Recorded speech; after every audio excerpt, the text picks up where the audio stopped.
Hey, ladies. Welcome to Freedom Friday. This is Black Women Making Money, the home of the upwardly mobile Black woman. If you are listening to the replay, please like the video and also say replay, or actually give me a comment telling me if you would consider voting Republican or if you're going to vote Republican. If you are live, definitely like the video. And yes, Mocha Mommy, I will be dropping the link in about 10 minutes. But before I do that, I want to, first of all, welcome you and make sure that you are on our email list. So, why would you want to join our email list? It is because we do things behind the wall. We have a webinar once a month. I also send a weekly newsletter where I give you all sorts of information with regards to wealth building. But the only way you can get this type of information is to be on my email list, bwmakingmoney.com, bwmakingmoney.com. In a couple of weeks, we're going to have a session all about, well, I will announce it actually on Sunday because we're going to do a Sunday session. But it should be a really good one. So you definitely want to be on my email list, bwmakingmoney.com. Also, if you don't know, I'm going to put in the community tab as well, probably tomorrow. Goldman Sachs, in their 1 million Black women program, they are having a listening session for Black women, Goldman Sachs, and the Secretary of Commerce, and some heavy hitters. So I got that in my email earlier today. I am going to post it for you ladies. If you're not on Goldman Sachs 1 million Black women email list and you are an entrepreneur, you definitely want to get on that email list. They periodically send out an email about what's going on, and that is how I get all of the news with regards to that. So I'll make sure to put that in the community tab for everybody. So the final thing is that, yes, the Trump indictment happened today or was announced today, whatever. I don't know enough to talk about that. We can talk about Trump overall, talk about DeSantis, talk about Tim Scott. I'm going to do a separate session on Monday evening about Tim Scott and Sunny Hostin on The View, talking about systemic racism. I will say I thoroughly enjoyed that conversation. I think we need to have more conversations like that. I don't agree with either of them 100%, but we'll definitely have that conversation on Monday, and I'm going to drop the link on that as well. So, uh, let's talk about, first of all, just being nosy, saying I'm not there yet, but I have considered it. Yeah, and some people, some of us may consider it on a case by case basis. Some of us may say, you know what? Federally, I want to protect abortion rights, but in my city, the crime is rampant and I need some Republicans in place that are going to be harder on law and order. So, we're going to talk about several things today. We're going to talk about the positives of the National Republican Party that I feel they have, and we as upwardly mobile Black women may want to pay attention to. We're going to take a look at a couple of the things that Trump and DeSantis has going on. We are going to talk about some of the negatives and some of the racism in the Republican Party and why I'm not worried about the racism um, in the party, but they tend the ones who are racist against Black people tend to be more vocal. I think the Democrats are just in sheep's, what do you call it, wolf in sheep's clothing. Personally, I am going to drop the link tonight in about 10 minutes. But yeah, we're going to talk about it. Why would we, as Black women making money, even want to talk about politics? I always tell you, ladies, everything matters. On this channel, everything is interwoven with regards to your ability to build wealth, including if you get married, who you get married to, if you have children, how many children you have, what kind of career you have. And yes, politics makes a difference as well, because the right politician getting in the right offices can mean more opportunity, more economic mobility, etc. The wrong people getting in office can increase crime, can can cause issues that you couldn't even imagine. Um, Even the post office was partially affected by Donald Trump being in there the last time. So, yeah, so we're going to talk about it all. Uh, so, what I'm going to do first is I'm going to show the big guy, Donald Trump. He did this town hall with um, Sean Hannity on Fox News. Chose it because it's 3 minutes and 30 seconds. And it says here Trump reveals actions he'll take in the first 6 months as president. And this was from 7 days ago, I think. Yes, 7 days ago. So this is super recent, just so we can get a baseline of what the front runner, right now, the front runner of the Republican Party is talking about. Let me focus on the issues that I think bread and butter issues that impact everybody.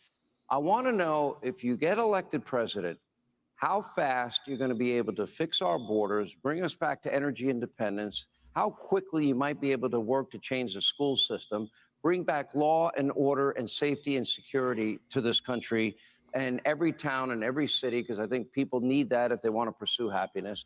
How quickly can you shift gears and move this country? I think very quickly.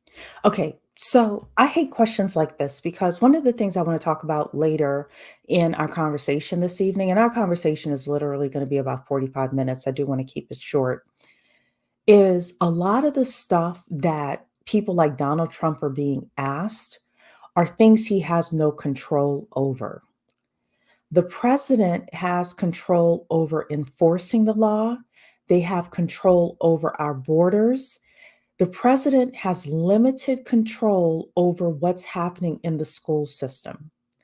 I found out it's the governors and the school boards and your city council people that have more control over what's being taught in your schools, how your schools are run, than the president. When we start talking about safety in the cities, in the inner city, because see, Donald Trump has already been president.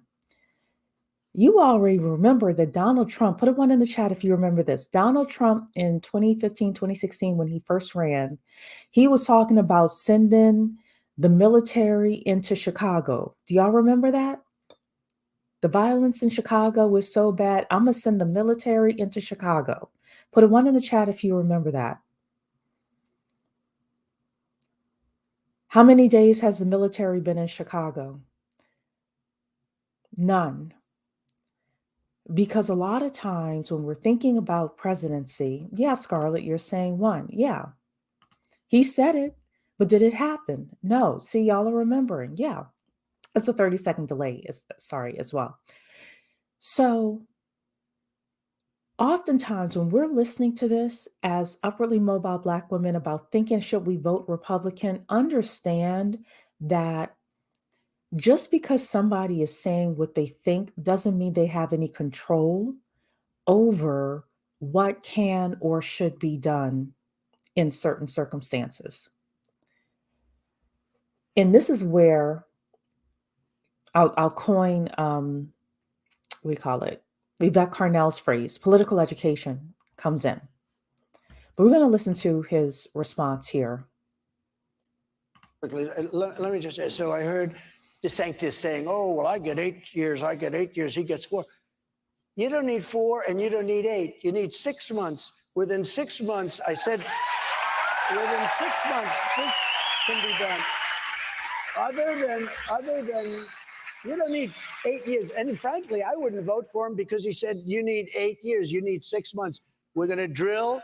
We're going to get our energy down. When the energy comes down, other things come down. I agree with him that we need to have energy independence. I absolutely agree with that.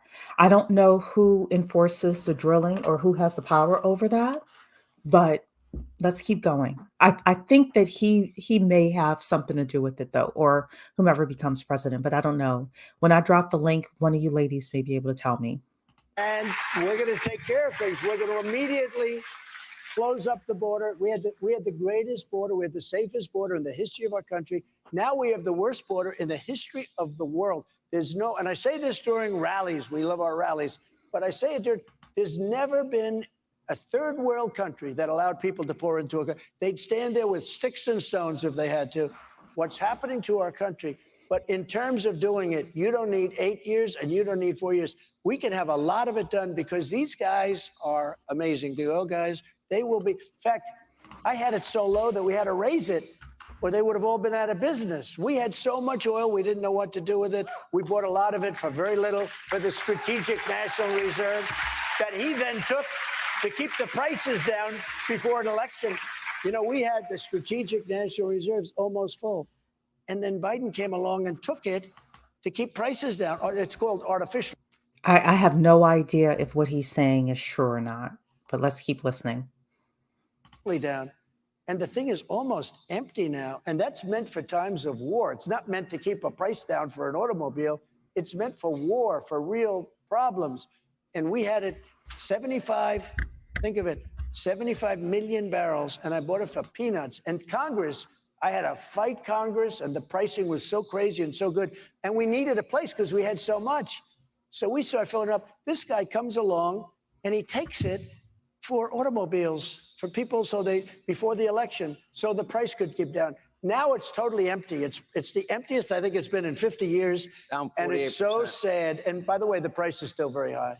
I don't think gas went over $3 a gallon, if I'm not mistaken, when you were president as an average. We had it down to $1.87. We actually had a little period of time where it was never $1.87 in my area. It was over $3. So, you know, take everything that Trump is saying with a grain of salt, but let's continue. We had it lower than that. But the energy companies, the oil companies weren't going to last. We had to say, I had said, wait a minute, I love it in one way, but in another way, they're all going to go bust. We got to get it up a little bit. But we had it down to $1.87. But we had a period of time where it was much lower than that. It was too low, actually. So we have.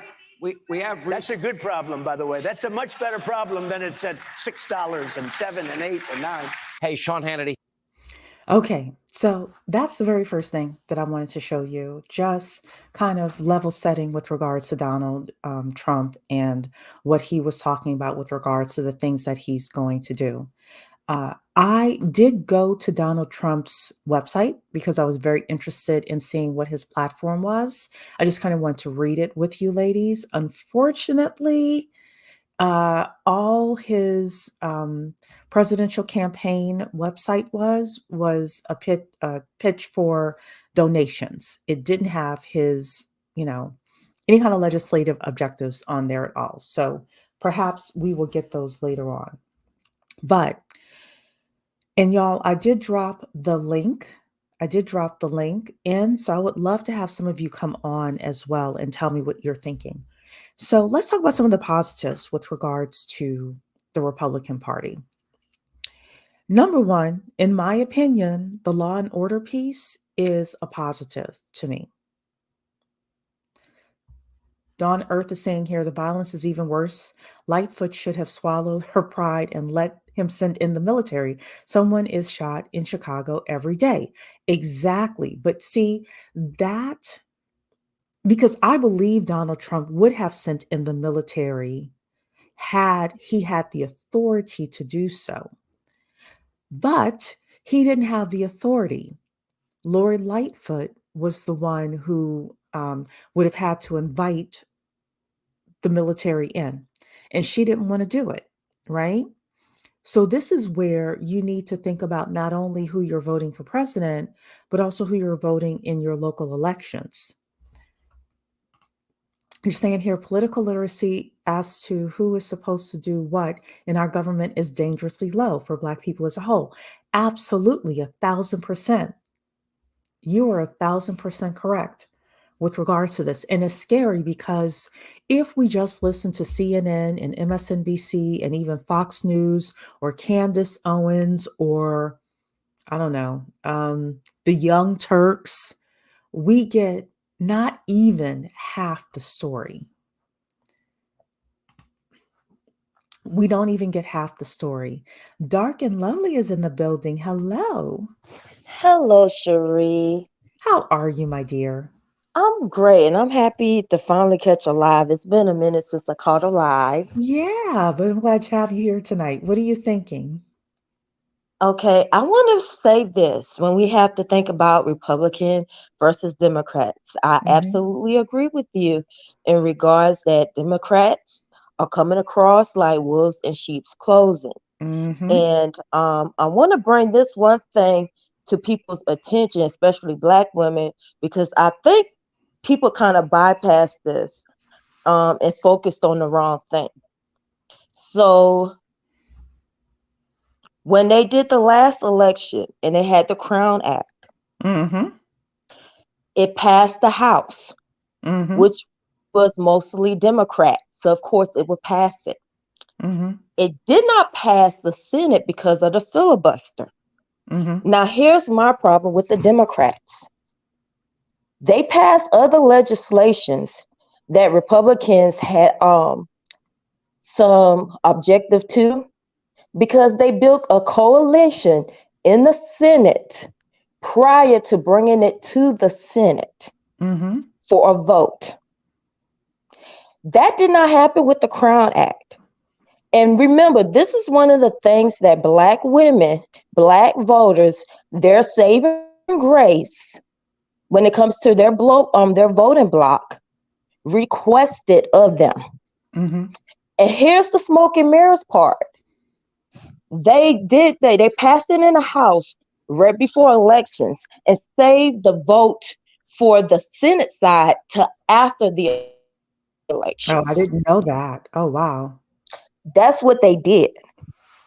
And everybody's fussing about the filibuster. I'm like, forget the filibuster. And I'm being polite in my words, being respectful to your channel, to Mm-hmm. your channel. Mm-hmm. But they could have avoided the filibuster because y'all avoided the filibuster and things prior to this Mm-hmm.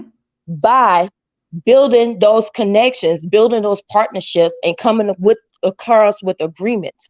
In my opinion, if somebody who's Republican has some racist relative that they wanted to put a monument to and say, hey, if I vote for this, I want this monument, I will happily go down to that monument and say thank you for being the racist that you are, for allowing me to be happy and nappy. I have no problems with that.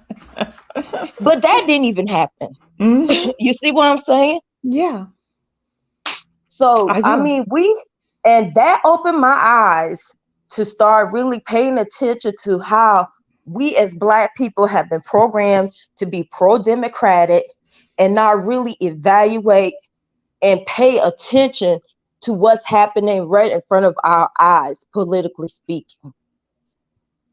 I agree. I agree. Mokamami, before I bring you on, I just want to go through the rest of my positives that I think the Republican Party has. Number one is law and order. I think we need more of it, um, especially in our community. Number two, lower taxes. No, I'm a business person, um, and I do like, the fact that the Republican Party works with the Chamber of Commerce. Let's just say that they are pro business. I like that, especially again as a business person. Um, I do like the fact that they are pro family. So I do appreciate the fact that they are fighting the trans women in women's sports. I'm not against trans women overall, but within women's sports, I actually agree with them that trans women should not be in women's sports.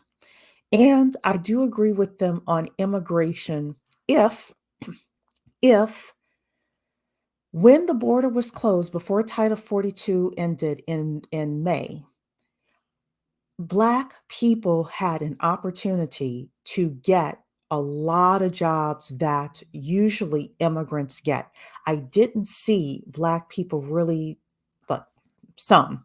I didn't see an overwhelming like increase in Black people taking advantage of that when they had the opportunity. I kind of feel like, and we had our immigration discussion before, on this channel, if you are lower class, you are going to have to go toe to toe with the immigrant community, and you're going to lose. Once you get into middle class, upper middle class, etc., it's a lot more of a level playing field. So those are my positives. I'm going to talk about my negatives later on, but I do want to bring on the great Mocha Mommy. Thank you for having me up. I've been waiting for this Yes. conversation all week. Okay. I think these conversations got kind of heated because I have a young adult who still lives at home, and this was like her first time being able to vote, and she was taking it very seriously, which she should. But I kind of am of the mindset it's the same old circus. You just have to pick your clowns. But I agree. yeah. But I will say this, like, as far as Republicans are concerned, I do like some of the same things, like the lower taxes. Just because, when Biden and Harris were running, they were talking about tax brackets. They were talking about increasing the tax payments. And now having children that work and that don't fall under that, earned income tax credit, or being in a certain tax bracket because my husband's bonus structure at his job and us being a family, it's been a hard couple of years, tax wise, if especially during COVID, I earned a lot, and then my spouse is already a pretty competent earner, and now you don't have those tax credits of having dependent children because they're almost adults, and I'm seriously, like, you could literally buy like a Honda Civic with what, you know what I mean? I'm like, they are pro-business. And I do remember when Trump was in office, first thing I did was refinance our mortgage because of just how low the interest rates were. And I think a lot of people bought property. A lot of people financed equipment and upgrades for their businesses because they are pro-business and interest rates were low. And I do know the border thing. I think they blame it a lot on the Democrats, but here in Texas, especially having lived in El Paso, a lot of the issues nobody talked about. There were a lot of issues with eminent domain and people who I heard about that. Yes. and of course, as Black people, we've always had those troubles, especially when you talk about the interstate highway system and with railroads. We've lost a lot of property, lost a lot of wealth, generational wealth to eminent domain, and people are aware of that, and that has a lot more to do with the wall than Joe Biden. So you were right in saying that there are some things that the president really can't control.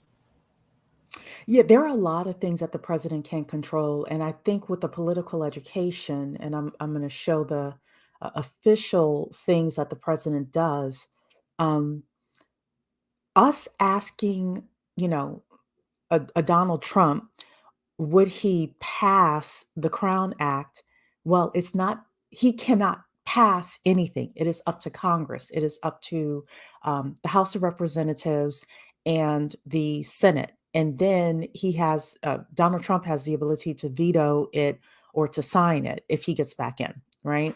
Unless he decides to do something by executive order, which, um, who knows? But we do need to definitely understand, okay, starting with what do we want? What do you want individually? What do you want for your family? What do you want for your neighborhoods?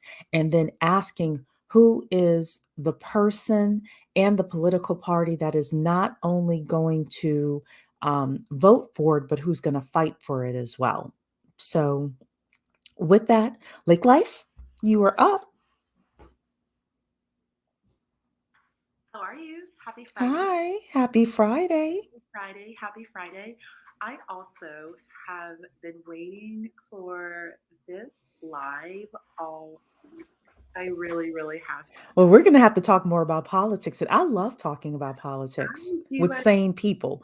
I do. Yes, I do as well. It's, there's politics as you understand, and there's also government.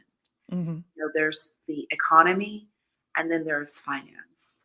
There, in the Venn diagram, there are parallels, there's intersection, but there's also key differences. And I actually was about to type in your private chat that I feel that Black people as a whole, and I mean just everyone, those within the Black sphere, when it comes to politicking, within the past, I would say personally, when it comes to activity that is specific for the betterment and also self-determination, the direction and movement of Black people, there's a lacking when it comes to strategic and tactical planning. And when I mean by tactical is you act with tact. We move strategically, but we act with tact. And with tact is, what are the action items that actually can be delivered and can be measured? Like we're actually going to perform this action as a task that's been completed, and we can actually measure the completion of said task. And someone has mentioned before, and it's actually true, if you get 80% of what you want, so you ask for okay, here's a list of what I want 10 things done. And if you get 8, so 80%, you still are winning in the majority.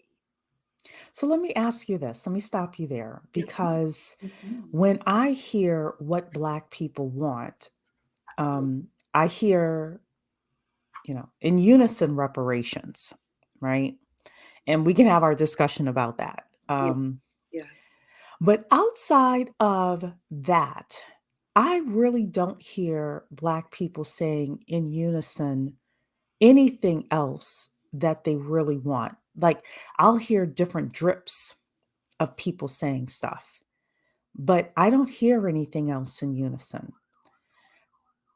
for a top 10 list. Maybe I'm wrong. And Dark and Lovely Mokamami, you can chime in as well if there's something that you all are hearing. I mean, when was the last time we saw a rally for fixing our schools? What, maybe the immigrant thing in Chicago, because they seem to be a lot of people there for that, but that's not a nationwide thing that I'm seeing. So go ahead.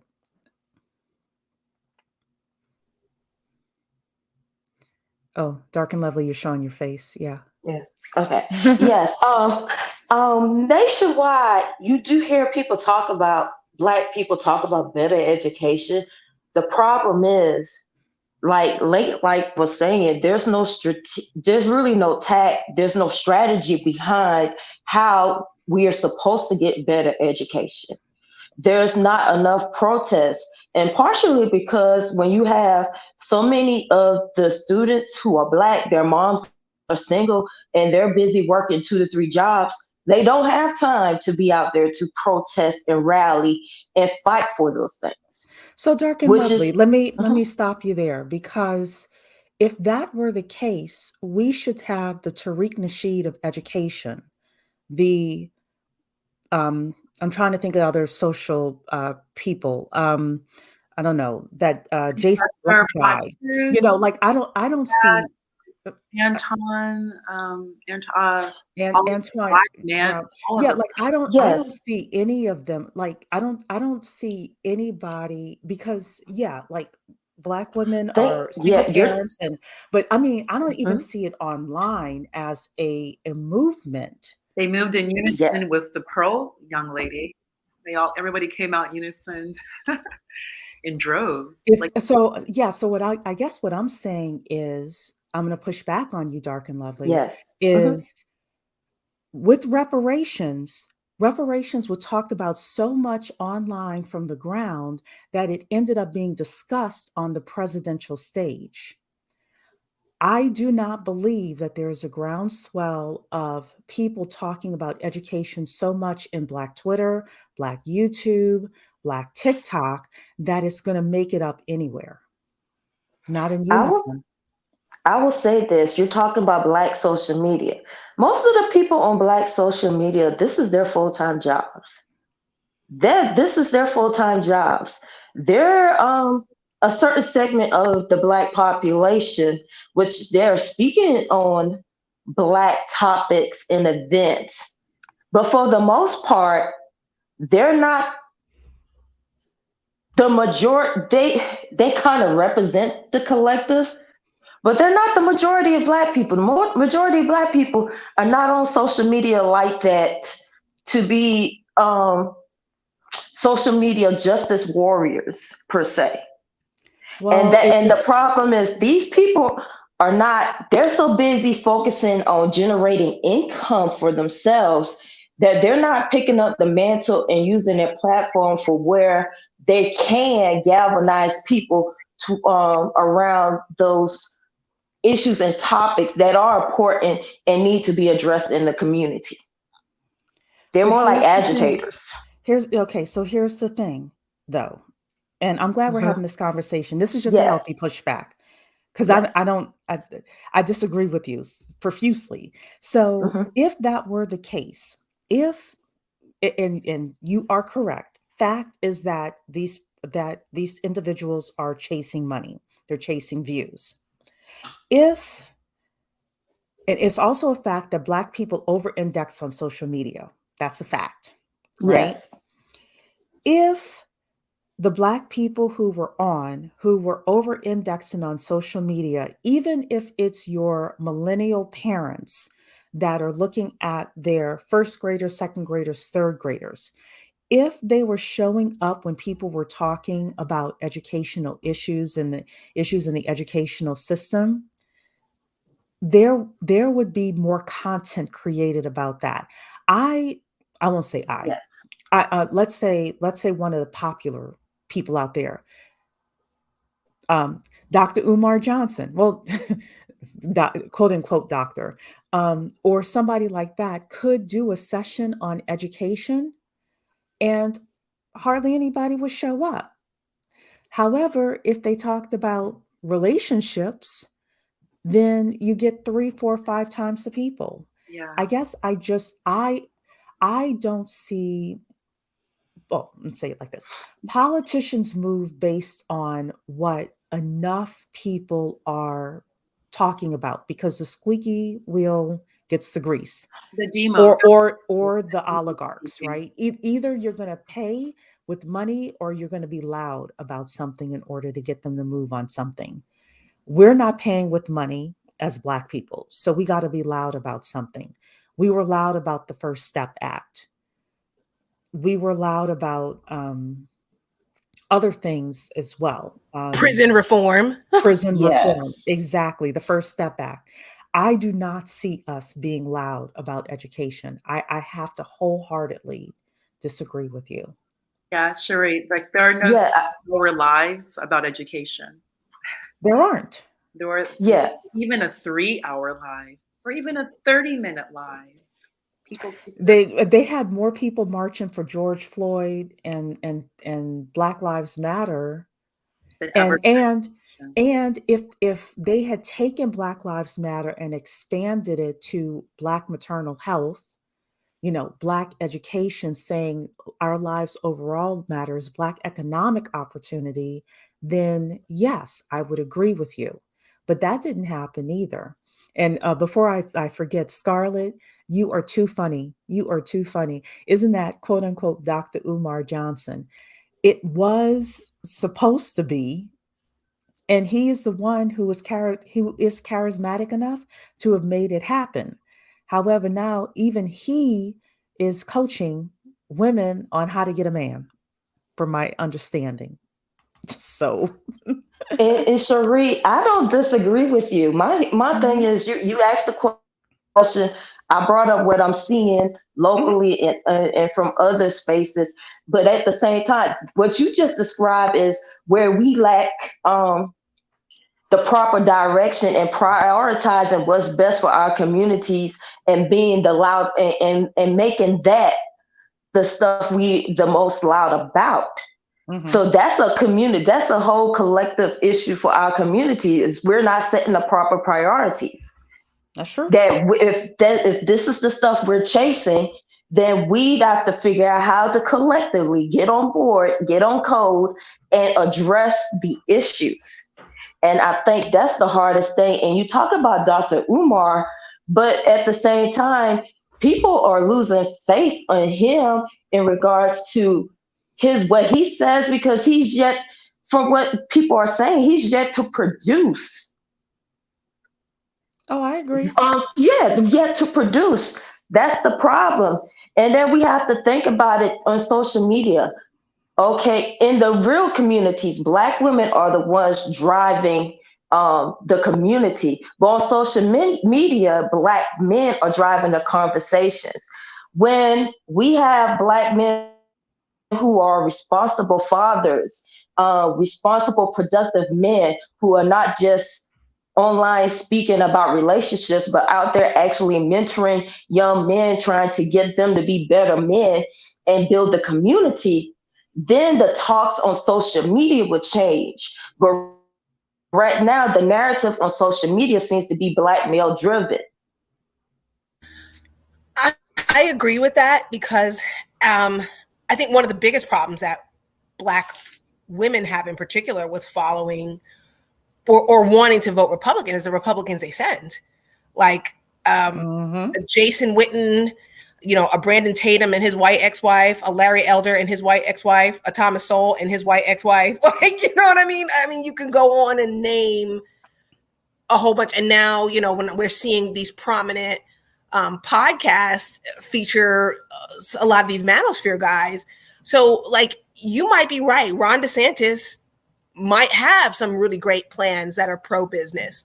But if Fresh and Fit is in my ear every Thursday, and they're going to be Republican, you know what I mean? And they're sitting on, and they're actually sitting on like panels, and it's like, I know for a fact that it's a Kansas City shuffle, because that group of that audience that they speak to is very malleable, you know what I mean? And you can make them do whatever they want if you just press the right buttons, you know what I'm saying?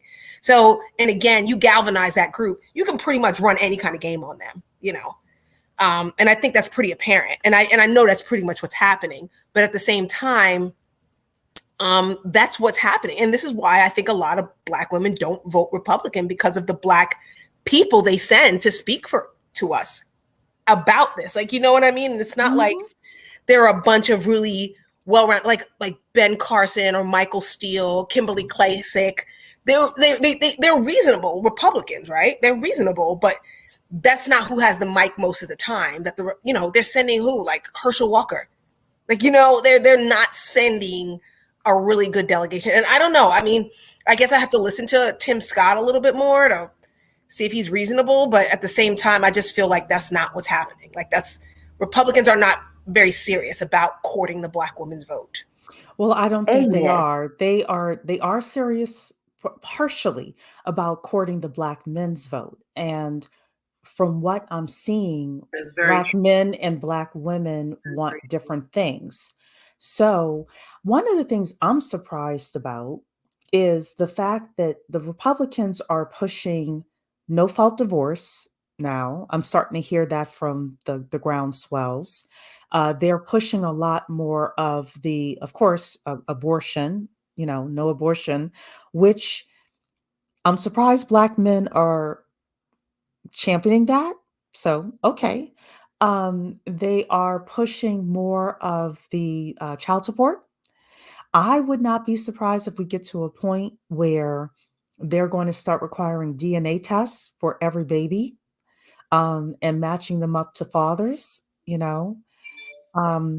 So, but yes, the rhetoric from Roland Martin and Joy Reid and probably even every Democratic consultant out there is that nobody hates Republicans more than Black women.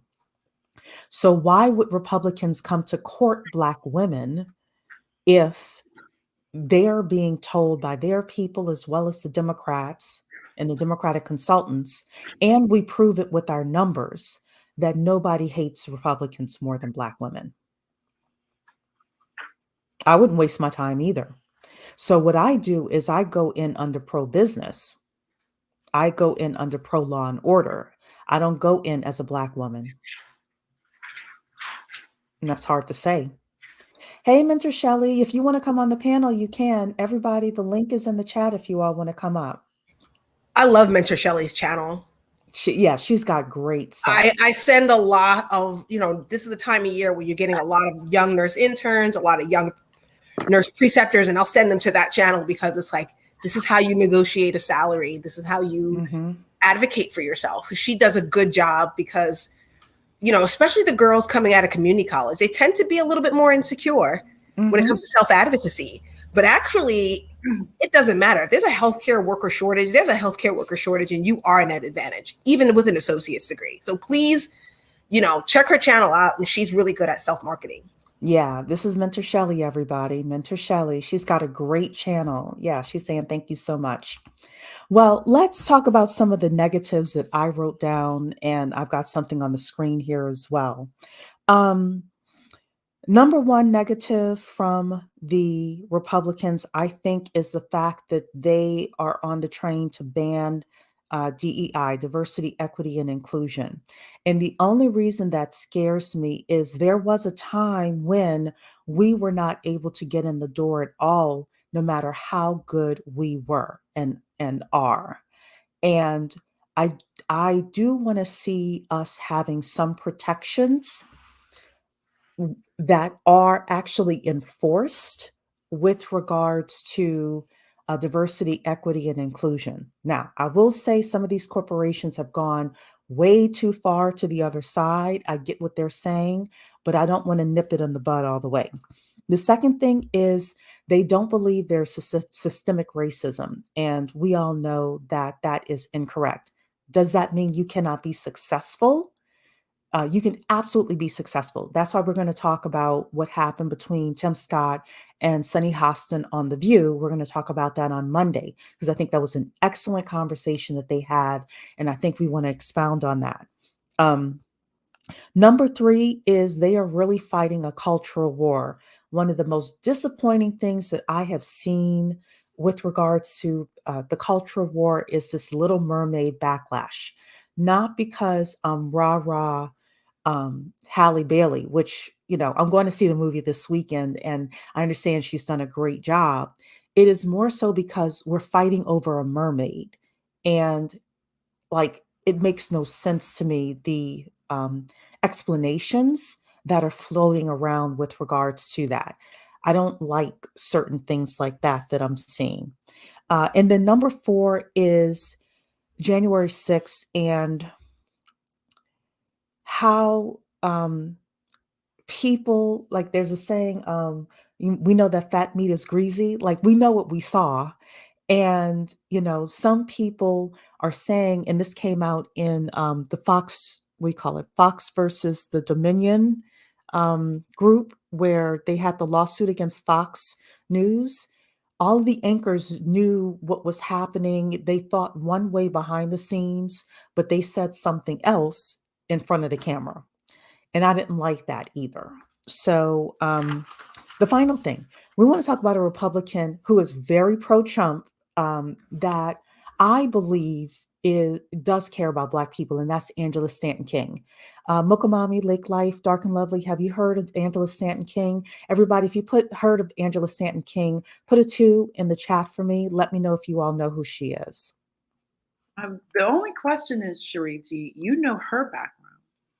She has a Yes, I do. I do know that she's been in and out of prison and she, got reformed and she's written books and she's been on, what do you call it?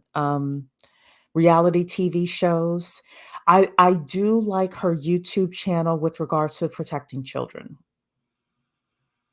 right. That's understandable. No, of Mhm. course Mhm. that, but to respectfully, of course, Mhm. respectfully, but to, I guess, applaud when you're supposed. I mean, that's what you're supposed to do. Like it's Mhm. really concerning how people are being applauded, and there's cheers for the most basic activity. Mhm. Children are supposed to be protected. Mhm. There is no explanation. So what she's doing is, in my opinion, what you're supposed to do. I Oh either yeah. be vocal but I mean, that's just, from morality and ethics. Secondly, to, you never know the opportunity angle. I'll leave it at there. She's not a millennial or even a zennial. Her She's Gen X. Yeah, she's that generation. And there's Hey, I'm that generation. Hold on a second. no, you're like, no, she's older. Yeah, me too. She's my age. Just that type of opportunistic, because she comes from a platform, she's able to use another reality person, in that whole situation to her advantage. She's done. I saw her in Dr. Phil. Like, she's busy, and it's like she's not stupid, and it's easy to kind of jump on a particular side because it can generate, quote unquote, like we've been discussing, income, revenue. I just don't think she's a person to, respectfully, to back.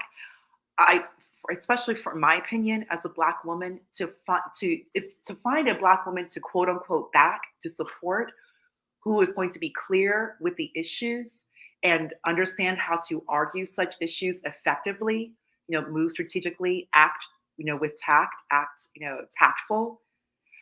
It wouldn't be somebody who comes from that type of, reality fame. My income is generated from media.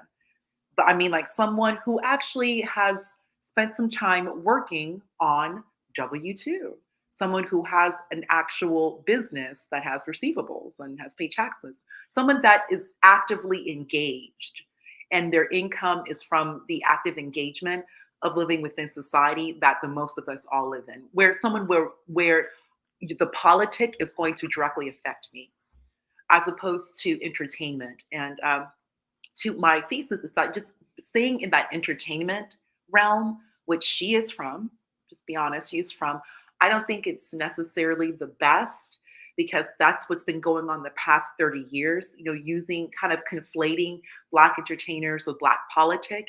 And it's causing way more confusion and a lot more trouble than ever bringing any type of measurable solution. They're not really bringing any value except to their pockets. And I kind of see that from her too.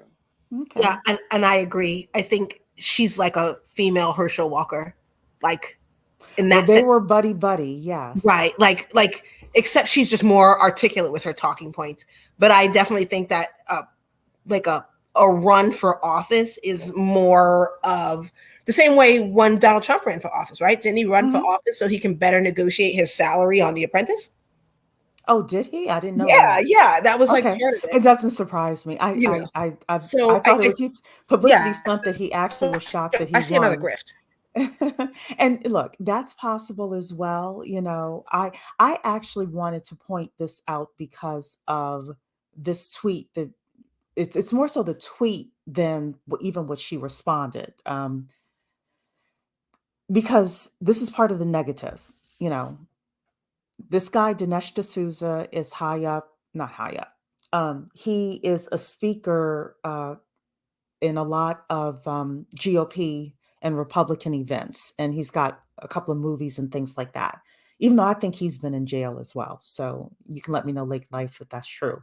It It's says true. here, It's yeah, true. it's You went true. to Okay, federal prison. yes, but reading this here, it says here, virtually every IQ study over the past half century shows that Blacks, who are the rock solid base of the Democratic Party, have the lowest IQ of any ethnic group, one standard deviation below whites and Asian Americans. How is this compatible with your thesis? So actually, I should have read the thing he was responding to first. It says here from this guy, Bruce. I don't know who this guy is. The most important truth in American politics that no one ever talks about: half the population has an IQ below the median, and the GOP represents them. So I guess this guy is a Democrat, and then Dinesh D'Souza decided to throw us in here.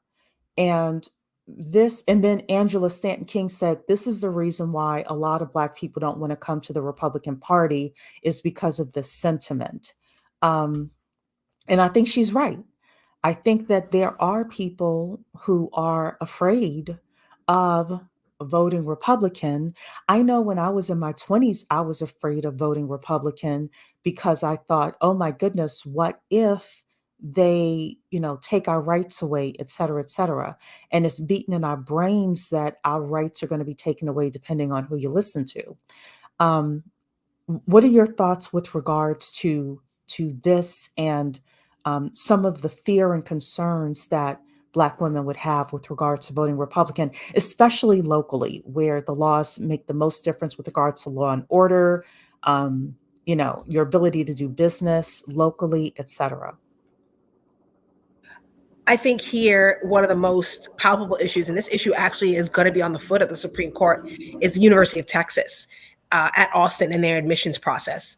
Typically, what they would do is take the top 10% of students from every school district. So that means if you were in a really affluent area of Dallas, because you come from oil money, or if you were from the inner city of Dallas, you had an equal opportunity if you were in the top 10%. Also, if you were in the top 10%, you could come from like way out there in the middle of crystal meth country and still have an opportunity to be at this prestigious university with a very, very wealthy and influential alumni base.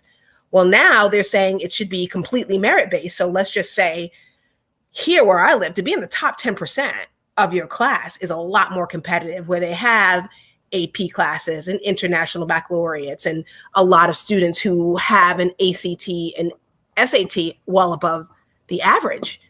But some places where, just sometimes even just making it to school 68% of the days can put you on the stage for a high school diploma. So those are the types of issues that we're facing here. It's gone to the Supreme Court now, and also this whole issue with locally with, in a sense, what it seems like redlining when it comes to who's getting mortgages and who's getting leases for commercial building space in this really burgeoning city where there still is a commercial real estate market, because in a lot of places that's not the case. And there are really important issues that it seems like Republicans are holding ground on. And when it comes to even reparations, we just now got Juneteenth labeled a holiday, and there really is no answer for a lot of what's happened with Black people. And, like I've even said, like, there's no, as far as like here, when they did pass the anti-abortion laws here, nobody really talked about like how medically marginalized Black women are, as far as how often they get seen, the type of birth control they get prescribed, how 1 in every 3 women who were seeking abortion services had used birth control. And then as a result, all of the drug recalls that happened, automatically they're just going to start to slut shame Black women. And even a lot of Black men are part of that chorus. They're just slut shaming Black women, not realizing that this is a multi-billion-dollar class action lawsuit against maybe 7 or 8 pharmaceutical companies that's medically marginalizing us. Mocha Mommy, if I may, Sharif, if I may, in Texas, Sharif, Mocha Mommy as well. Texas education, UT must admit by law 1/3 Texas residents. 1/3 Texas residents. Right. Texas, additionally, what Mocha Mommy mentioned, so 10% of the graduating class of, I believe, like every Texas high school, they receive automatic admission to UT. Whether they take it or not, up to them, but it is available. Third, what's really important when you're discussing Texas, especially DFW, if you're not from there, this is regardless of race. It's regardless of race. And one thing about DFW, it's way more conservative than what people think. And that's, again, regardless of race. I best assure you, Sheree, the number of people who voted for George Bush in 92 from Dallas in 1982 when he ran for president, the father, HW, and George W. in 2000, Hispanic, white, Black. They're with this family. Keep in mind, this is the Bush family, Texas, white, but across the board, Texas very, very much supports this family. I bring this up because there's a very unique culture in DFW. If you did not grow up there, did not go to high school there, it's very, very difficult and hard to navigate. I say this because there are a number of areas in DFW. I can name a few zip codes right now that are majority Black, has always been majority Black. And I mean 85% up, not even including Hispanic. I mean Black people in Dallas. They know their area. This area is about to have a huge major economic boom because of some infrastructure that's about to be built there. This is a great time to buy and build and move in if you're Black. If you're from, also, there's a DeSoto. DeSoto has, for like the past 15 years, has always had a very, very high, the income has always been quite high. There has been a movement within like 25 years, 30 years of more Black people moving southwest of Dallas. The area is almost like you would say 1/3 to even 2/3 Black. And they have money. They have money.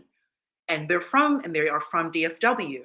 So the changes that are occurring in Texas, I just want to touch on that, Mocha Mommy. It's you have to take into effect, each state, and Texas in particular, it's very, very unique.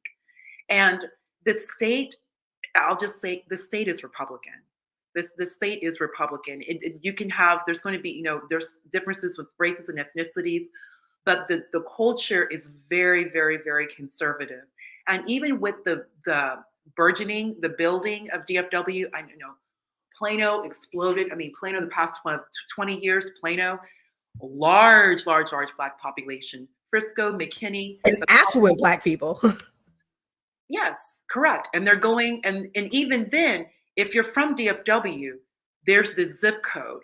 And if you don't know the zip code, and people are not so much, it's not so much particularly just race, it's if you understand how it is here and how to live and how they do their schools and how their kids are. One thing I will say, there are certain zip codes, all they care about is property values. They're not here about race, it's just property values. And if you're from And DFW, this is you know what area I'm talking about. So you can move there, move your family there, buy your house.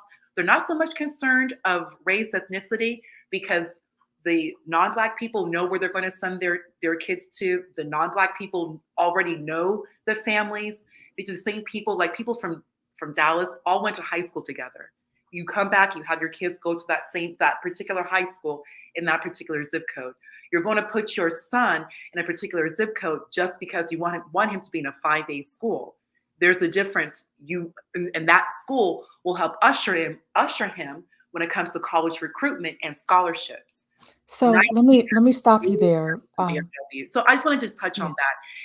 When it kind of what you said, Cherie, about Republican, voting Republican, when you come from that business mindset, it works well in DFW. And if you're willing to associate, move as a collective, the Black Chamber of Commerce in Dallas, you can buy land very cheap, form an association, form a corporation, and do business. This is what the Indians did in Plano. Look at Plano, the Chinese. There was a Chinese woman who ran for mayor, but she lost to the Black man from Haiti. But they're still making huge strides the past 20 years because they do business, like collective business together. So I'll go ahead and be quiet. Thanks for that, Cherie. Thank you. Thank you. Yeah. So what I heard you saying is this is a class thing at the end of the day. And one of the things we discussed in a previous live, I can't remember which one it is or was the fact that I think it could have been the bus driver one actually, was the thing that um, poor people do not like strategize like middle class and upper middle class and wealthy families do. So what you're describing, Lake Life, is the strategy that these families are having.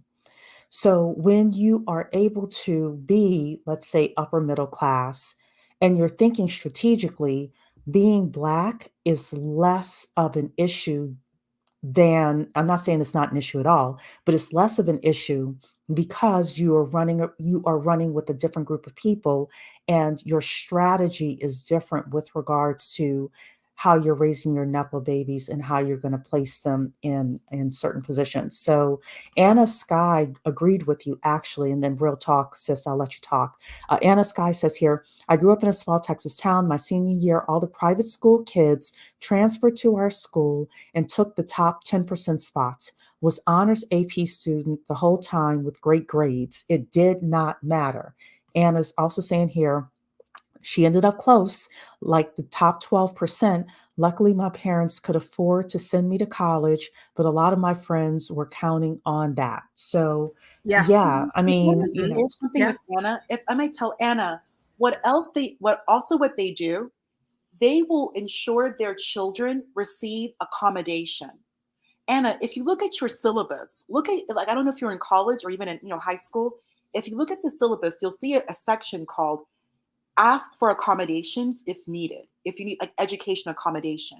Cherie, what it is they get extended time for their finals. Like they will get like an extra hour, 2 hours. They'll get extra time to turn in their papers. It's literally accommodation. So Black women, because we're not really going to do that. That makes us look quote unquote weak. But the other people, they do. And it's never factored in your GPA and also your placement in class. So Anna is over here not only having to fight with the private school kids coming in at the end, which I know they do, because where I went to school, Anna, they did that too. They left my private school and they actually went to West Plano. That you will then become 10%. Because remember, private school in Texas, Cherie, is like 2 years ahead. It really is. yeah, she's saying that was in the 90s when she was And I'm there. talking about that I, too. Yeah. yeah, I mean, so I, 2 years ahead. And so you're dealing with them. You're having to compete with those who are given extra assistance. These also another tech, and another if you can, I'm sorry, if you can just be your last thing so we oh can yeah, get to real talk. I apologize. One more thing they do with the tactic, they will purposely drop their son or daughter a lower grade. Like, let's say you're in eighth grade, they will have their child repeat the eighth grade again. So then you get like that extra, like you're coming in twice. They do that in ninth grade too. I just want to just say some of the tactics I know that have been used. That just Okay. let Anna know that your 12%, you worked hard, young lady, and you're working against people who are using the system to their advantage. So Ifatoya saying smaller towns and cities are often not welcoming to outsiders. This is absolutely not true. I live in a smaller town. We moved here in 2018 and they were welcoming to us. They are welcoming to us. So this isn't true. Um, so I live in the Northeast, but well, I live in Mid-Atlantic, I should say, but that's not true. And I don't think Black people should be scared of moving to smaller towns. Real Talk Sis, welcome. Hi, ladies. I listen to both of you from time to time, and I really love the depth of discussion that you have. Now, moving forward to the question that you propose, should Black women vote Republican? It depends. What do we want, and who's going to deliver it? They're not going to they're not responsible for courting us. We're supposed to, from my perspective, figure out what it is that we want and present it to whoever it is that we feel can deliver it to us.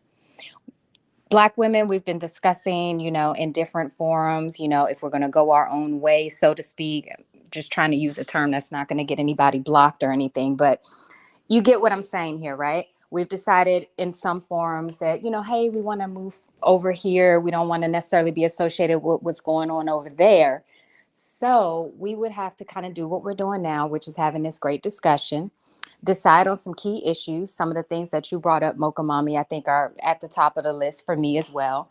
I found that a lot of Black women have very conservative views in general. Now, maybe this is my circle, but in general, we have very conservative views, but we've been aligning ourselves with what has become a less conservative party. So if we really take a step back and say, hey, what are the things that are important to us and what do we want delivered? What are going to be our issues that we're going to deliver votes for and rally for? Then I think we can win with them because to me, they seem to be real straightforward about some of the key issues that align with a lot of the concerns that we have: violence, family, some of the gender issues that are going on right now. So that's just kind of my take on it. I'd love to stay a part of the discussion, but I can also step down if you'd like. Thank you for letting me speak. No, you can definitely stay up. So, um, do you believe, real talk, do you believe that there's enough Black women collectively that can get on the same page? And the reason I'm asking that is because I'm not certain that we are in unison. I have very much dropped the cape and gone to more of an individualistic, like, the people who are rocking with me here is great, but um I just don't see it, but maybe it's just because I have little faith. What do you think? I think it's possible because I'm a Gen Xer. So I have seen a shift. Now, it may not happen by next election, but I have seen a shift in the way that we are discussing relationships, what we expect, what we deserve. Even your channel, what you're talking about in terms of us getting on this, similar page, may not be exactly the same page. Um, as far as business, entrepreneurship, that is happening. And that was not so, you know, 5, 10 years ago. So it can happen if people like yourself, Mocha Mommy, et cetera, continue to discuss these things. Like, what do we want in education? What are we looking for in, as far as family rights and things like that? And kind of move, like, we're not going to agree on everything. But if we get a nice groundswell of people, that could be enough to shift us in a powerful way there. And that could also get the party to take notice. One thing I did notice, I want to say this real quick. Trump was open to legit discussions with Ice Cube, whoever, right? Absolutely. And you can I say was so mad whatever with you Black want people. to say. Yeah, you can say whatever you want to say about Trump, whatever. I made money under Trump. I made the most money I've ever made under Trump Hmm. in my life. I mean, I got paid out. And I know there was some special circumstances that were COVID, a pandemic, whatever. But I also started my business then because of certain things that were in place, like you said. And I didn't even realize all of that until you kind of listed some of the things out that's what was in play. Hmm. So I think it's possible. We can't expect miracles overnight, but these type of discussions are so important. And I'm glad that you're brave enough to open that up in the community in a real way and not just look. We can't just simply look at them as racist. They have an agenda that they want to get accomplished. They don't all agree. They criticize each other on certain points, but there's some main core issues that they're moving forward on. We have to kind of get like that and see beyond, quote unquote, the racism of what we think is racism and really look a little deeper to see, is it racism or is sometimes it's economic? And sometimes I know that that's the same thing for some of us. So I'll stop I there. agree with that. I don't think the Republican lawmakers, for the most part, not all of them, but the super majority of them, are racist. If we brought our concerns to them in a way that aligns with whatever they are looking to do. That's exactly what I'm saying. I believe that the Republicans would be more likely to vote for um, the Crown Act than the Democrats and could get it passed.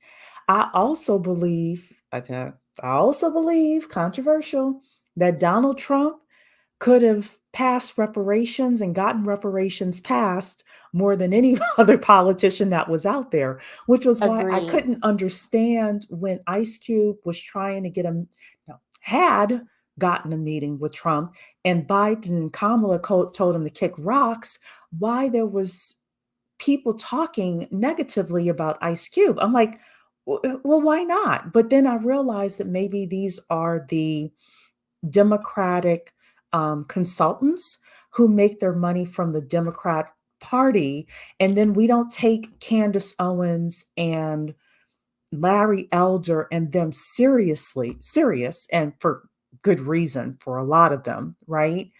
And anybody who is a reasonable Black Republican gets basically shut out of the algorithms in the mainstream. So I do want to go back though to the education talk for a second, ladies. The other problem that I have with education overall within the Black community is that The majority of Black people are lower income. The majority of Black people are not upper middle class like we are, or even middle class. I mean, like true middle class, like, you all know what I'm talking about. In the lower classes, in the impoverished neighborhoods, in my opinion, education is not a priority. Um, and it's culturally not a priority. Pull up any YouTube live stream and you hear that it is culturally not a priority. Somebody was talking about the fact that people were spending $75,000 on prom. But we're finding out that their kids are not eligible to graduate from high school. Um, Baltimore, anybody, et cetera, et cetera. I think if you're going to approach education, it needs to be approached from a class issue and not a race issue if you want Republicans to take it seriously. I'll open it up, though, for anybody's thoughts about that. We cannot go into them calling them racist. They're not going to accept it. I listen to a lot of conservative media, and I started off doing that during the whole pandemic thing because I was like, I kind of want to understand the other side. And what it did was help me to understand their point of view. And they are white men, majority. And so we have to understand the mindset of the men who are still in power. They don't want to be confronted in that way because they don't believe that about themselves. So it's not our job to necessarily go in and educate them about this, that, and the other. They're not going to accept that. What they will accept is an alignment on what you said. This is just my take. They will accept an alignment on certain issues. We already know they're about entrepreneurship and pulling yourself up and being self-sufficient. Black women been doing that for however long. Mm-hmm. However long we've been doing that. There's a lot of mutual, I think, things there if we take a look and peel back what I consider to be the Democratic blindfolds that we're always told about the Republican Party and really take a look at them. And I started doing that during Trump's era and also continue to do that. And I feel like we could get somewhere with them. I really do. I We agree. ain't getting nowhere with the Democrats in a real way. That's I just my agree. opinion. Thank you for letting me speak. But I will say this. They have to believe that if they punt the ball to us, I think that's the phraseology that you use, that we can actually make a touchdown, right? So again, if we go in talking about education, education, education, and we don't have even the perception of, okay, we're going to give you school choice, right? And you're going to take advantage of what we're giving you. I don't know, let's go back to the immigrants. We can say a lot about the immigrants. However, there are people who feel like if you give the immigrants that are coming just the opportunity, you give them a level playing field. We're not talking about CRT. We're not talking about, any of this other stuff, just a level playing field to learn reading, writing, arithmetic, things like that, and open up the job market to them or open up the business market to them, they will take the ball and they will go. And there are a lot of people who feel the overall Black community does not have the culture to do that. And some of it is flawed media, but some of it is I don't actually think through the data as well. they're going to give us anything. They're not about that. Democrats are about that. The fake handouts, or that sometimes they materialize as real.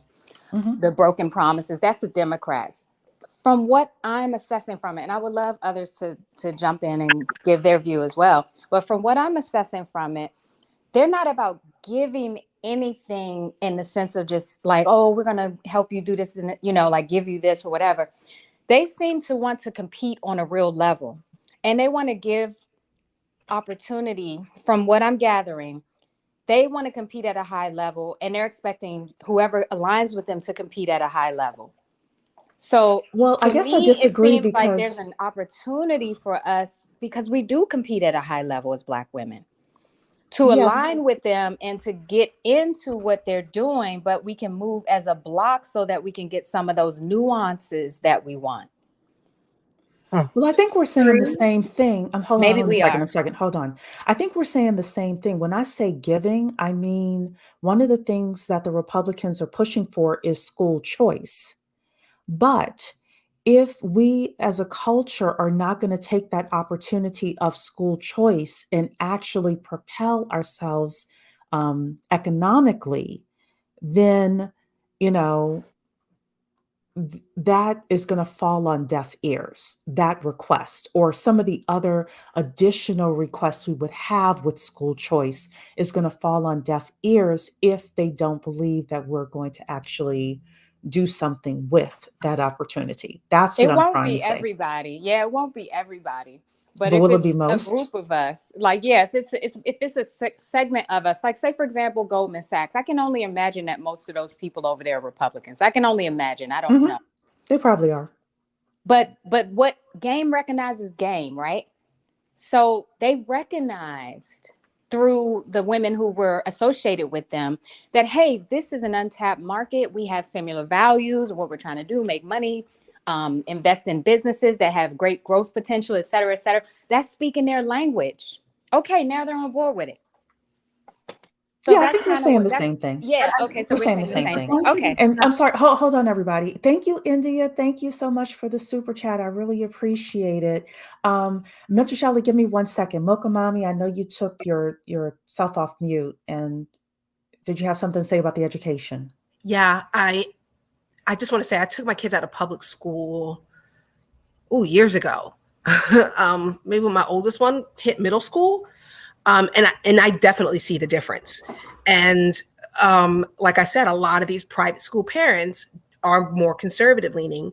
And now that the issue of school choice is on the House floor, on the state level, as far as are they going to allow taxpayer dollars to subsidize this, that's really where the issue is coming involved. And I feel like what you're saying is, are we willing to take the ball as Black people? Because it seems as if we were talking public school to prison pipeline, but then no one's talking logistics. No one's talking logistics. Like, for instance, if you are to send your kid to private school, you do have taxpayer dollars. How are they going to get there? Because there are no school buses. If you are going to, if they punt us the ball, are we going to make sure that these kids get to school? They don't have subsidized lunch, many of these private schools and charter schools that we're trying to get our kids into. And are we going to make sure we're taking care of that? So when it comes to discussing those issues, that's where we as Black people kind of have to get on board and on code when it comes to education. And, being at a private school that got caught up in the college admission scandal, and sentences were handed down, parents went to prison and paid hefty fines. But interestingly enough, their kids are still at Caltech. Their kids are still at Stanford. They paid the penalty and their kids are still in those schools. So education is a priority, and culturally we need to make it a priority too, because other groups of people are doing it and they're willing to pay a hefty price. So now what we're seeing now is like changings of law, them changing laws to make To keep us out even more. to keep us Well, out even more, because now yeah. it's about being self-published. Now it's about being Mhm. well-rounded and being an athlete in a non-traditional sport.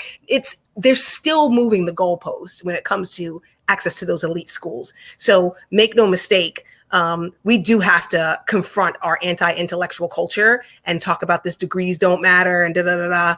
I'm seeing parents now pay a premium for summer private tutoring, especially Mhm. with these back to work mandates, and they're paying exorbitant amounts of money. And that teachers are coming from maybe less affluent school districts to come to teach here because they're incentivizing it financially. So, because they're not about to put 38 kids in a class, like they're not about to do that. So Mhm. I'm just saying, like, we really do have to change the conversation in our community around education and reparations. Don't Well, I think we Mocha have to be Mommy. prepared There's to a really compete. important point. Now we're go on mute, but there's a really important point, and Mocha Mommy just touched on this. When we're speaking about education, at the end of the day, as a parent, are you willing to drive an hour or an hour and a half to take your child to school to and from every day? If you're, because many of these private schools, let's just use Dallas as an example. There's these schools are in the center of Dallas, but you have people who live in the suburbs. Are you willing to deal with traffic, hour and a half every day, toll, like this? There are, regardless of how much money your family may have, are you willing to take the investment in time? Are you willing to go through these schools, the curriculum? I mean, you're reading the Odyssey. I read Beowulf in the 8th grade. W.T. White, they read that book. That's in Dallas, in one of the best zip codes. They read that as a senior. This is W.T. White. Are you going to sit down and be with these schools, work with these schools for your children? It's not just the money, because the money is there, especially now. If you are of more moderate means, one thing I know for a fact in Dallas, you can get your kid into school. You can, especially if you come from a religious background. There is money to be there. These families have a lot of money and they are willing to donate because it is a tax write-off, and they just do it because of the group. They want to fill the class with people who think like they do, who are willing to raise their children like they do. At the end of the day, and I just one last thing, Sheree, what I'm coming from a Black family conservative, these schools I went to, come from something like Halloween, we don't do that. This is from these white schools and then my Black parents, and they never mix when it comes to certain activities we just don't do. There are controls in place. There is discipline. So you can get all the money, but are you willing to behave, have the controls, the discipline that is demanded for your children to be in these schools? Are you going to drive an hour, hour and a half? I know parents who did, and they were white. They had no 2 hours, 3 hours. You're living in Waco, you're living in, or even Summerfield, Watauga. These are areas way outside Dallas, but people are willing to drive their children. These are white families in their Tahoes to go to these schools. This is a 2-3 hour drive. Are you willing to do it? I agree. I want Mr. Shelley to come on, but I have two comments to read. One is from Fresh Progress Wellness here saying, especially if you're a single mom, driving 30 minutes out for a school is not feasible. Family planning before education. I cannot say that enough, ladies. That is why I always say to you, ladies, who you choose to have children with, the father of your children is the most the most important financial decision you will ever make for yourself and your legacy. I if anything you don't get from this channel, we don't play with that. The second thing before Mr. Shelley comes on is Erica played the guy him 500, who of course is caught up in the scandal with EYL and all of that. But him 500 talked about the fact that he has money. He wants his daughter to go to the best private school in Atlanta. He and the wife didn't realize that the daughter had to go in for an interview. They didn't prep the daughter. Now, I think they didn't want the daughter in the school for other reasons that have to do with the parents personally, but that's just me, allegedly. But that, what do you call it? That interview with the daughter, they didn't care how much money those parents had. They didn't care that he could write a check for $40,000. They said no. So Lake Life is absolutely right. It is not just about, do you have the money? It's, do you have the character? Do you have the beliefs? Because they believe that if your kid comes in there and you become a disruptive parent, or your kid is a disruptive kid, that's going to mess up their entire school year. They're not going to take that chance. I feel These are the like you're getting barriers that are the, coming up. I feel like you're getting Please let to the me. bottom of it Uh-huh. with that statement. You're getting Yeah. to the bottom of it. Like Mhm. value systems have to align. Yeah. Mentor Shelley, I'm so sorry. Welcome. Thank you. Thank you, ladies. I've been listening. I was driving while I was listening to the conversation. You guys touched on a lot of really key points, but I want to touch on, before we get to what places academically, because the education piece is extremely important, but not just the education piece of where they go to school, but what the type of education are they getting at home? What is it economically that we're teaching the kids when they're at home? It's not just on the schools. It's not just driving an hour to the school, but once they have the education from the school, what are we teaching them at home? That's number one. Number two, you guys touched on immigrants. I am an immigrant myself. I wasn't born in this country, but I've been in this country for most of my life. And what I will say to you about immigrants is, a lot of our parents came here because of the opportunities that were not available in the country of our birth. If you give us an opportunity, we are going to take full advantage of it, whether the playing field is level or not. Watch how the Chinese move. Watch how different different cultures of Hispanics move. They move as a group. They're not waiting for somebody to give them a hand. They're not waiting for somebody to invite them at the table. They're building the table. So I may rub people the wrong way. It's not that we cannot have conversation with the conservatives and the Goldman Sachs CEOs, or be in those circles. What are we coming with? Are we coming with, oh, we're going as an individual? We got to stop moving as individuals. That's part of the reason we're not getting anywhere. We have to move. And you guys made a very valid point about saying, let's have this discussion. These are the three things, or these are the five things that we need in this community, and we have to do it by community. Then we do it by city. Then we do it by county. Then we do it by district. Then we do it by state.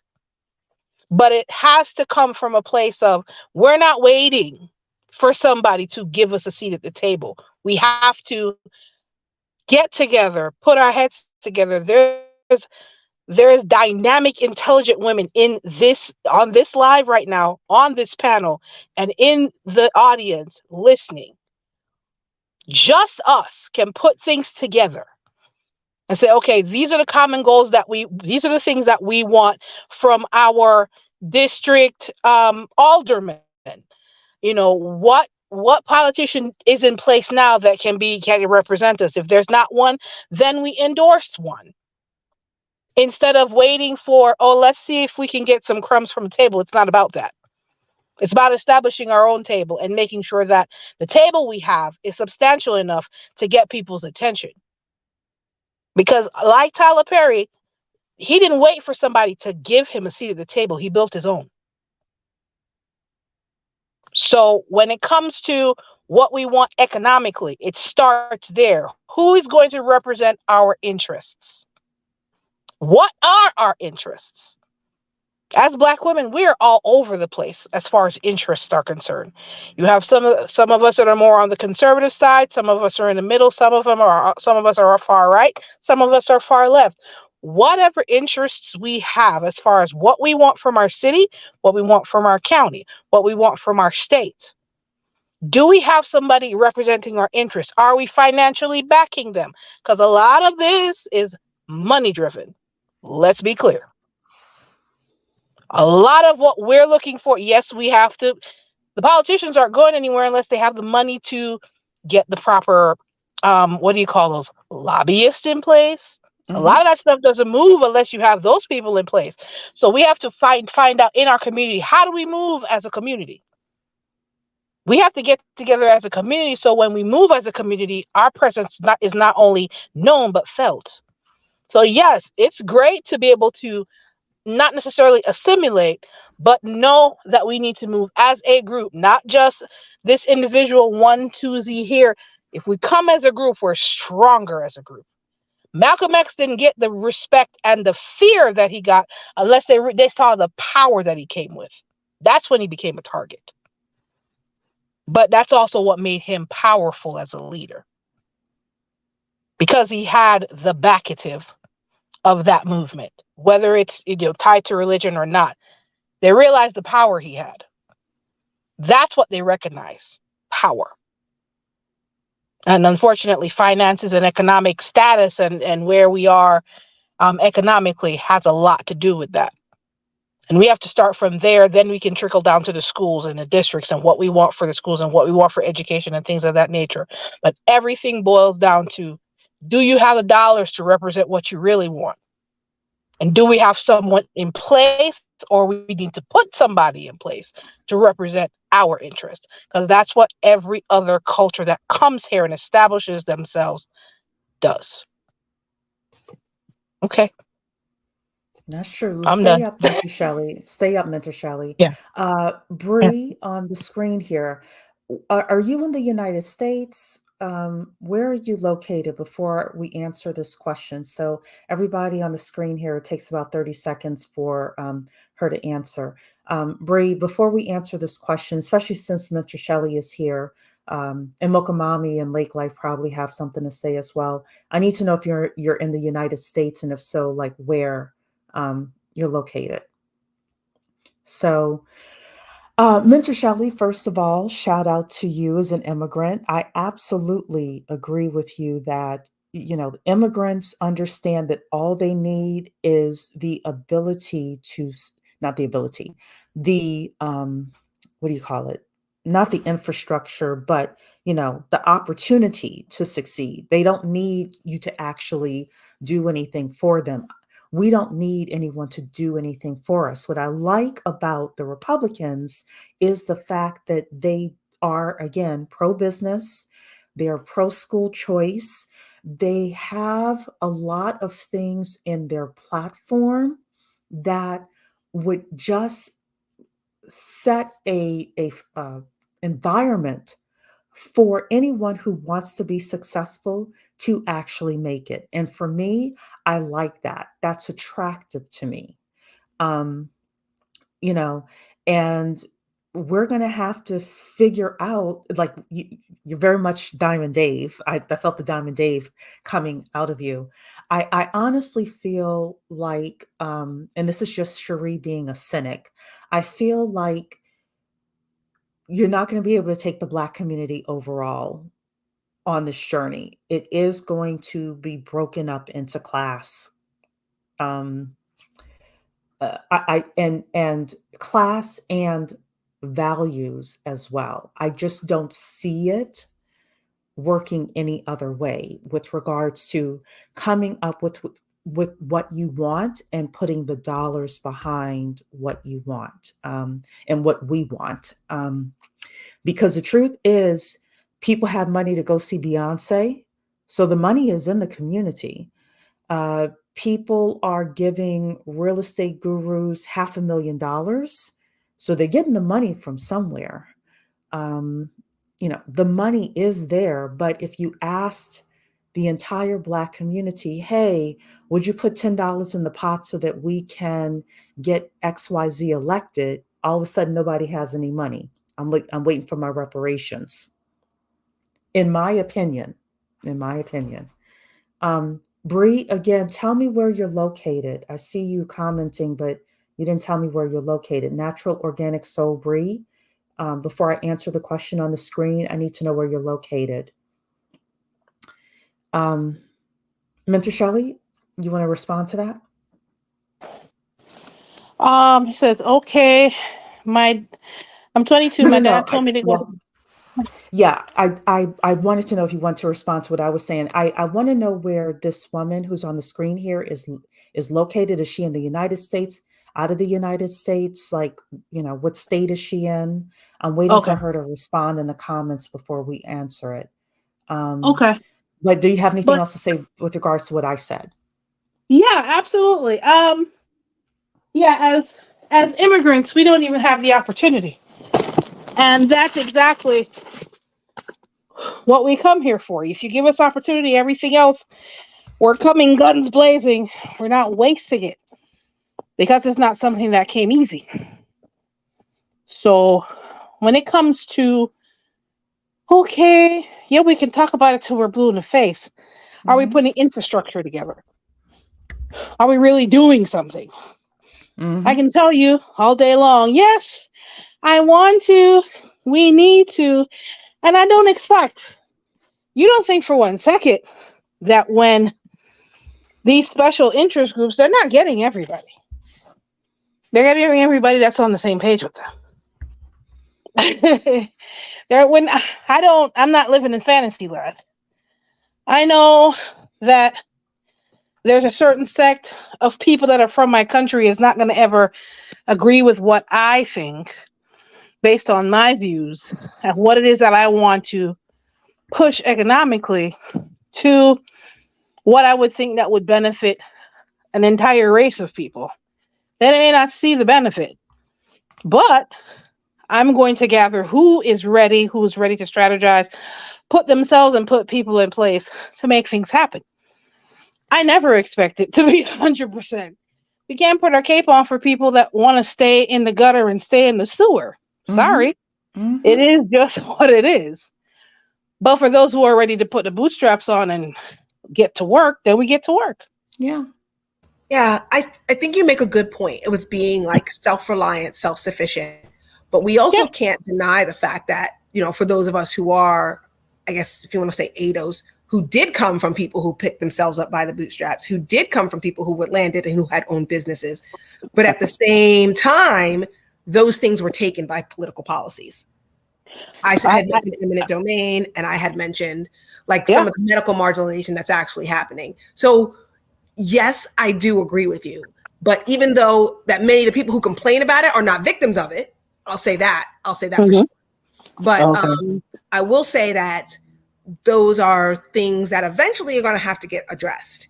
Even just right now, like the realities of predatory lending, that's still very much an issue in our community. And will we have legislation that will be passed by either party to make sure that that doesn't continue to happen, or that things like legally what creditors are allowed to do or how transparent they have to be when we are being loaned money, things like that.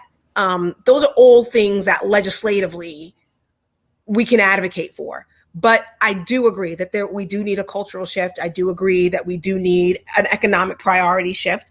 And I do agree with you that we do need, to take advantage of the opportunities that are here before us. And that's why I think your channel is so great, because you really do show women what to do when they're laid off, what to do when, how to advocate for their salary, how to advocate for themselves for employment, how to make their resumes look attractive. You do all of those self-advocacy things. And I strongly support that, which is why I share your channel with people. But at the same time, I do think that there are some systemic issues that need to be addressed. And I can't really say any one party has gotten it completely right. No, you're absolutely correct. Because there's systematic inequalities across all fronts. Let's not kid ourselves here. But that's not going to stop me from, if I knock on the door one day, and if I knock on the door the second day, I may not knock on the door the third or fourth day. I might be coming with a bulldozer or a stick, because I'm getting through that door, whether you like it or not, because I'm coming through that door, because I'm here and I'm not going anywhere.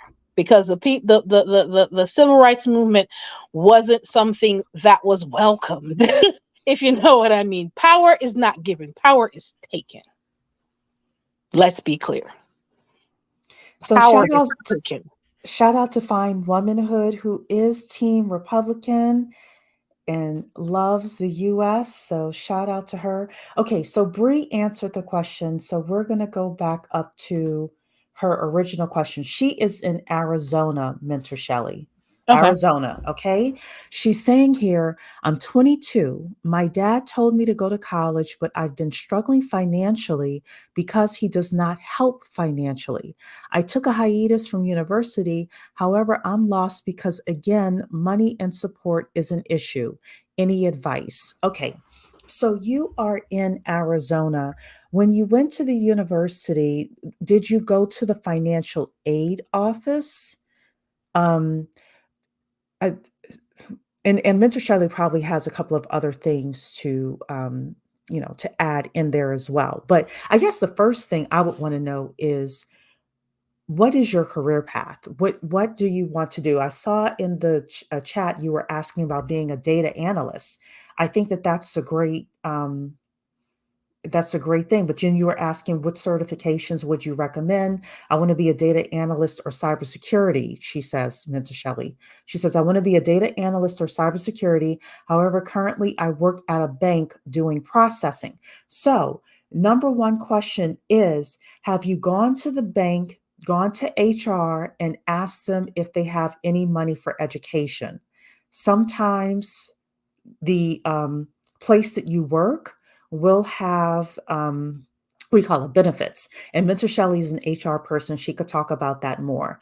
The Mhm. second thing, have you gone to the university and asked them if they have any access to scholarships or grants, especially for what you're studying? Number three, the United States is actually putting money behind cybersecurity people, data analyst people, etc. I would do a lot of research online with regards to different programs that are available.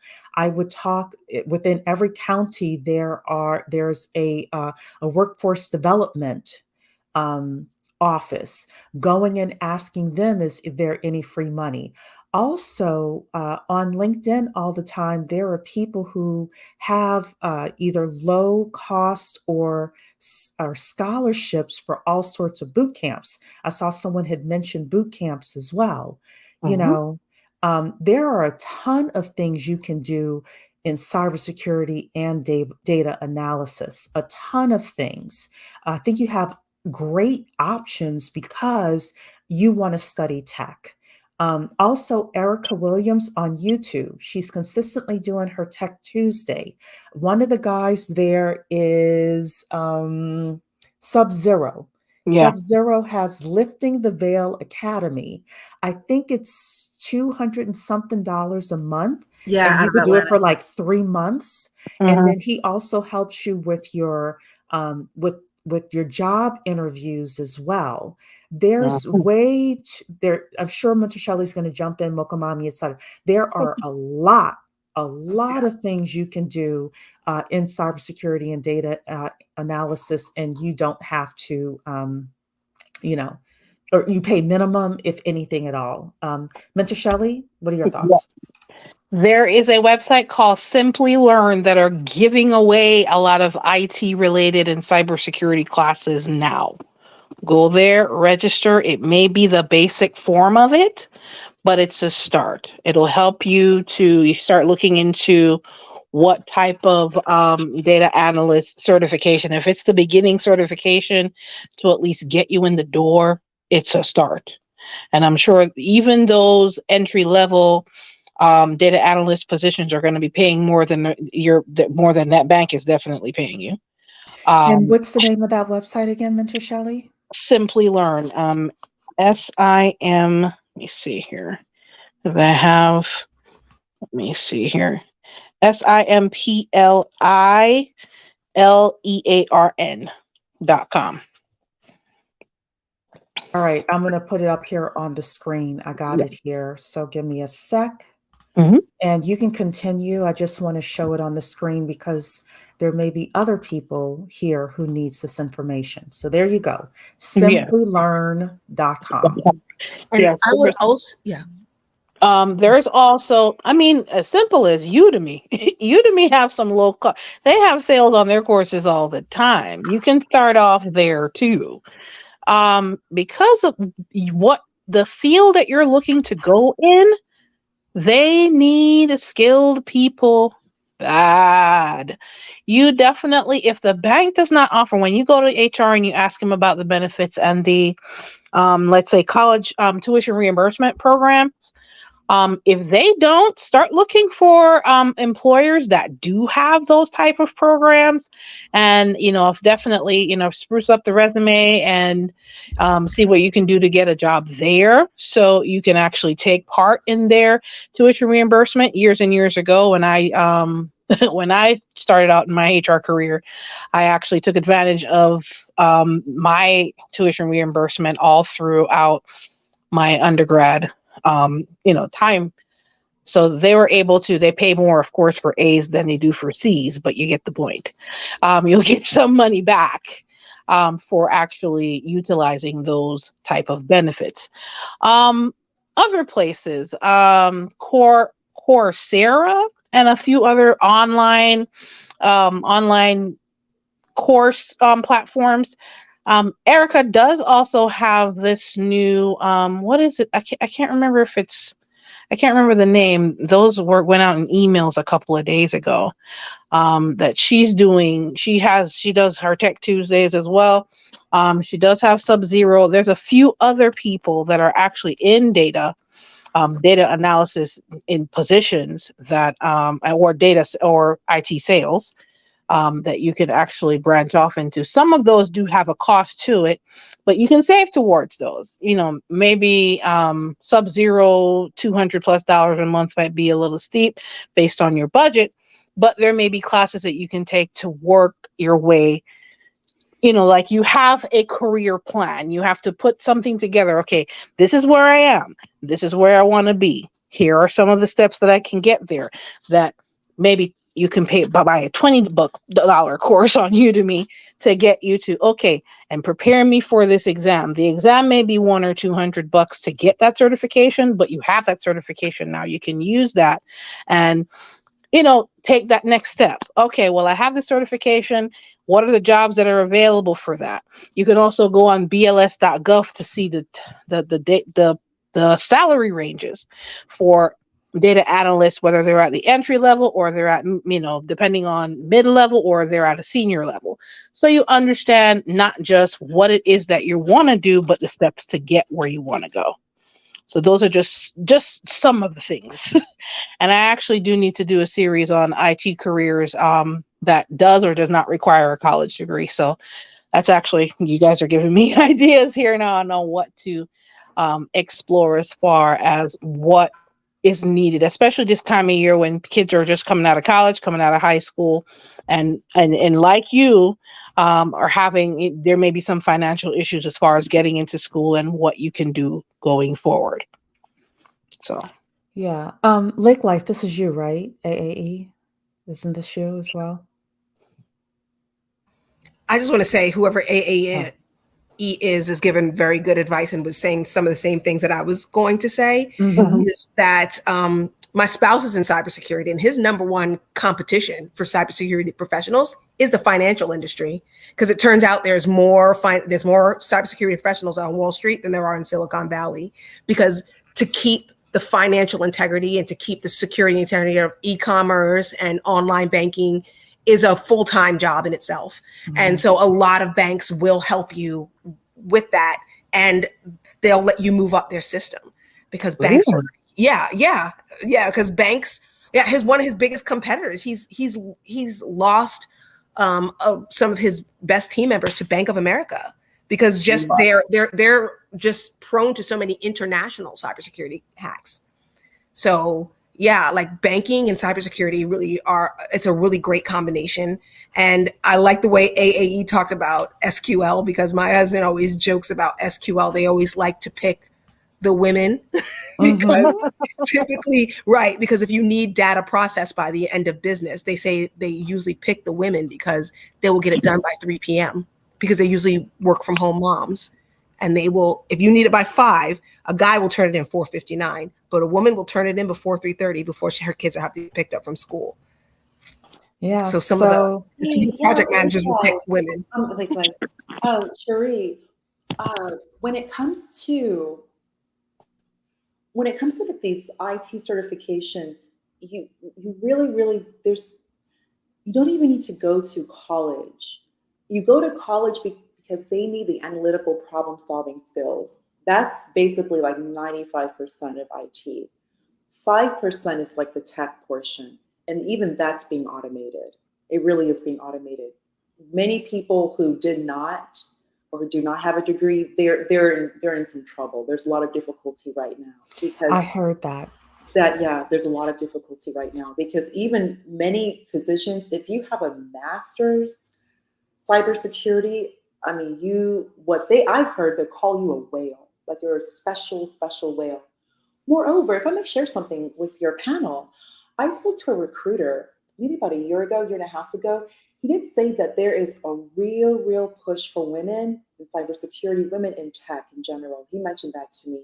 There really, really is a big push. I Mhm. personally attended an event in DC. The woman who was chosen by Biden, handpicked by Biden, a black woman with 4C hair, and she's the one who's basically rebuilding, or actually building the cybersecurity infrastructure here in the United States. The event I attended, there were 6 black women, all natural hair. I was the only one relaxed, like just for me, 90s relaxed. Everybody, it was incredible. And I really cannot emphasize it to the highest degree. Enter this industry that you want a college degree that is more, as I think Moga Mami said, logistics, poli sci, even supply chain, humanities, liberal arts, very, very needed for the problem solving skills. But these certs, you can take these tests, you and just learn, it's just learn it. That you just study the cert and then just take the test. But college, you really want to invest. Like even now, speaking other groups, they're not even pushing their children into computer science anymore. They're not seeing the value. They really are moving their children into the humanities to let everyone know what the other groups are doing. So just if for us to stay a step ahead, really make sure that we all properly know how to read, problem solving skills, refresh algebra. A lot of people don't think about that. And make sure that you have your reading analytical skills on point, because that is what's needed. And that's really what is needed in IT. Like when we say STEM, remember most of STEM is offshore.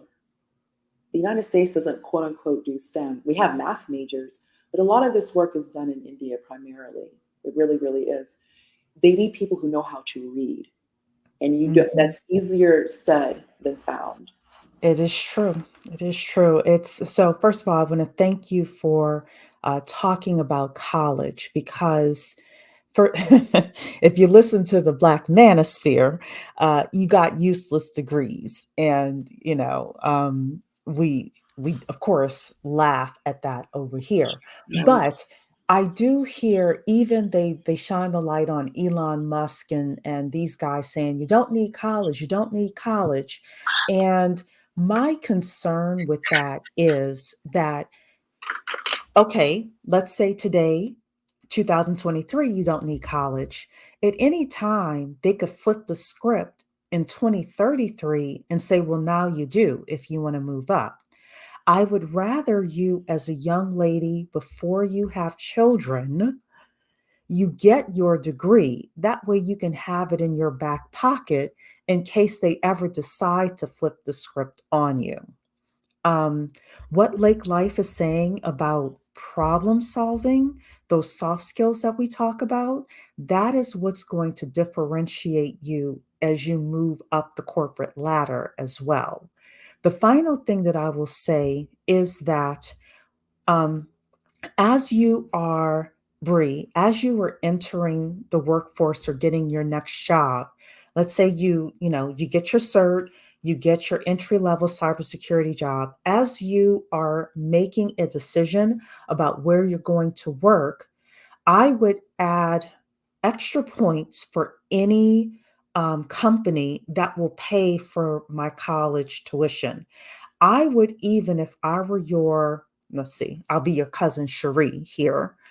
I would have you take a job that potentially paid a little bit less money in exchange for paying for your college degree to uh, um, your local university, that actually is like accredited and things like that, because some of these online schools are having accreditation issues where you can actually go to class, where you can actually network with other students. The final thing I will say is somebody mentioned it here about the humanities. Don't count out things like accounting, because a good accounting degree can take you far as well. If you know cybersecurity and you want to back that up with some problem solving skills with regards to finance and accounting, that could be good as well. I talked to some people about that, but Yes, um, accounting touches onto treasury, Cherie. It touches onto mhm, online banking. So I mhm, know some people mentioned about, I think Mocha Mama, your husband in banking at B of A. A treasury background is very, very needed because you can also handle financials. Plus, you understand the application itself, these treasury applications and the use cases, how they work, how they're intended to work, the use cases, and mhm. also the business case, the business reason for needing this particular treasury application. Yeah. I personally went ahead and I did the CTP, the Certified Treasury, just because of that background. Because I didn't go to school for accounting, but I really wanted to have that background. It's really, really necessary. And it really touches again, Cherie, as you say, having these soft skills and being very well-rounded. And Black women are known for that, being Yeah. very, very well-rounded. You want to be specialized, but as a Black woman, we are to be specialized. Like we create our specialization, how we remember to bring value, measure, Mhm. bring measured value to our groups and to the teams that we work with. And that's how you make the really, really big money.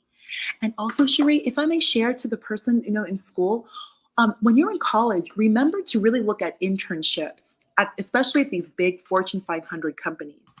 I know there've been a lot of layoffs, but in actuality, the internships open and stay remained because internships are paid through a different cost center.